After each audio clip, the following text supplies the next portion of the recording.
C'est la toute première édition du Festival La Brèche, festival de musique de chambre qui se poursuit jusqu'au 9 avril. Ce festival se tient dans les lieux les plus prestigieux entre Chambéry et Aix-les-Bains. Ce samedi, le théâtre Charles Dullin a reçu un des concerts. Eh bien, nous, on voulait... l'idée est partie quand même de camarades de la région. On s'est retrouvés au Conservatoire supérieur de musique de Paris pendant nos études. Et puis, pendant que nos carrières ont commencé, qu'on a commencé à découvrir des grandes salles de concert, on s'est aussi rendu compte que ça nous manquait.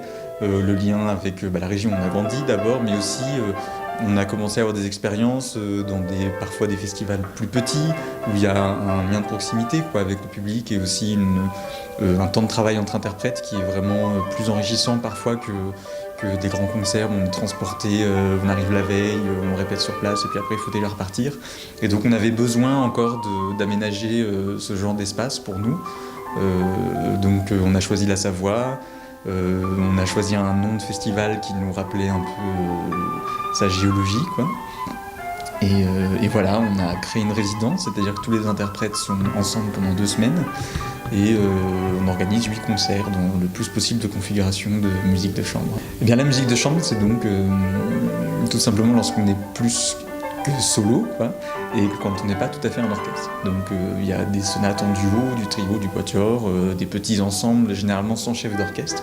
Voilà, tout ça c'est le genre qui est désigné par le nom de la musique de chambre. En termes, nous ce qu'on voulait surtout c'était que chaque concert ait en quelque sorte sa propre forme, qu'il n'y ait pas une forme neutre de concert de musique classique.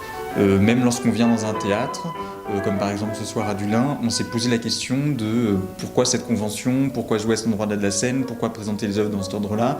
On a voulu qu'à chaque concert, on repose la question de la forme de la présentation du répertoire, quoi.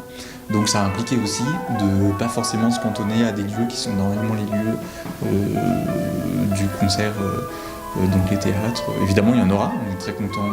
On en fait 2 en fait, on en a fait à l'ouverture au casino et puis là ce soir. Et après il y aura donc la piscine des anciens thermes à Aix-les-Bains, désaffectée, donc on ouvre exceptionnellement. Il y aura une balade musicale à la Chambotte jusqu'au Belvédère avec un point de vue absolument magistral sur le lac. Et il y aura aussi le conservatoire de Chambéry pour là essayer d'être plus proche des étudiants. On organise des petites masterclass de chant. Voilà. Oui, il y a beaucoup de références à la montagne et c'est je crois, assez profond.